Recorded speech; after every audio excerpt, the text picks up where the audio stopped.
বন্ধুরা, আমার বয়স মাত্র 16 আর আমি বিয়ে করছি।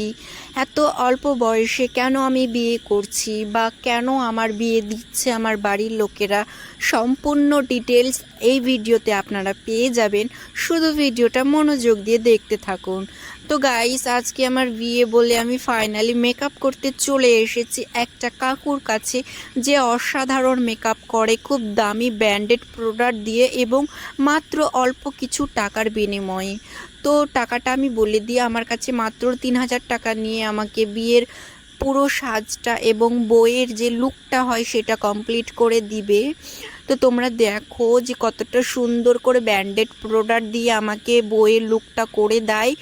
আর আমি গ্রাম থেকে বিলং করি, আমার বাড়ির লোক অনেক গরিব, তাই আমি বড় জায়গায় বা ভালো দামি মেকআপ দিয়ে মেকআপ করতে যাইনি। আমি আমাদের গ্রামের যেটা মেকআপ আর্টিস্ট ছিল, খুব সাধারণ এবং খুব অল্প টাকায় খুব সুন্দরভাবে সাজিয়ে দেয়, আমি তার কাছেই চলে এসেছি আজকে আমার বিয়ের মেকআপের লুক করতে।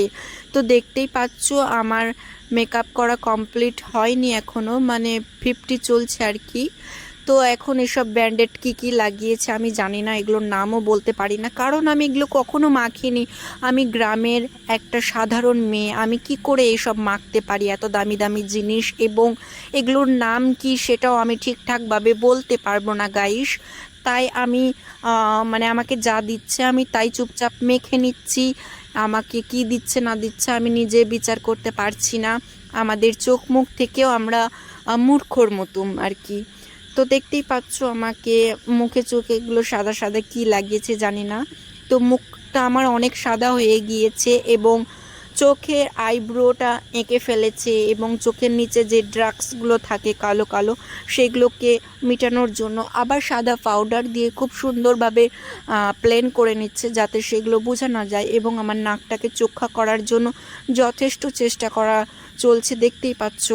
বন্ধুরা, এবার আসল কথাতে আসি যে আমার অল্প বয়সে কেন বিয়ে হচ্ছে এবং কেন দোয়া হচ্ছে। তো সেটাই তোমাদেরকে বলে দিই। আসলে কি বলতো, আমি না একটা ছেলেকে প্রেম করি এবং দুদিন আগে তার সাথে পালিয়ে বিয়ে করে ফেলেছি। আর যার কারণে আমার বাড়ির লোক খুবই রেগেছিল, তো বাড়িতে জানার পরে খুবই রেগেছিল। তারপরে আমরা বাড়ি ফিরে আসি এবং বাবা মাকে ম্যানেজ করি, এবং যখন আমাদের বিয়ে হয়ে গিয়েছে তখন আর বাবা মা বেশিক্ষণ রাগ করে না থেকে আমাদেরকে মেনে নিয়েছে। এবং আমরা আমার বাড়ির লোকেরা এবং ওর বাড়ির লোকেরা আবার ডিসিশন করেছে যে তারা আমাদেরকে আবার ভালো করে ধুমধাম করে বিয়ে দিবে। আর তার কারণেই আমাকে আবার মানে আমি বউ সাজতে এসেছি। তো আমাদের একবার বিয়ে হয়ে গিয়েছিল, তো ওটা সাধারণভাবে বিয়ে হয়েছে। তো এবার একটু ভালো করে বিয়ে হবে, তাই আমরা সাজুগুজু করতে চলে এসেছি। আর এটাই হচ্ছে অল্প বয়সে বিয়ে করার আমার কাহিনী, ঠিক আছে। তো যারা অল্প বয়সে বিয়ে করছো তাদের জানি না কি হবে না হবে, কিন্তু আমার কি হবে আমিও নিজে জানি না। তো তোমরা সবাই আশীর্বাদ করো, দোয়া করো যেন আমি আমার পরবর্তী জীবনের দিনগুলো খুব সুন্দরভাবে আমার স্বামীকে নিয়ে কাটাতে পারি, এইটুকু আশীর্বাদ করো। তো বন্ধুরা, পুরনো দিনের দিদি ঠাকুমারা বলতো যে যার অল্প বয়সে পাকলো বাল তার দুঃখ চিরকাল। তো জানি না গাইস, আমার দুঃখ কতকাল থাকবে কি থাকবে না, কি জীবনে সুখ করতে পারবো কিছুই জানি না, সব কিছু ভগবানের হাতে দিয়ে দিলাম। এই অল্প বয়সে বিয়ে করে আমার দুঃখ কি চিরকাল থাকবে? তোমরা কিন্তু কমেন্টে তোমাদের মতামত অবশ্যই লিখে জানাবে।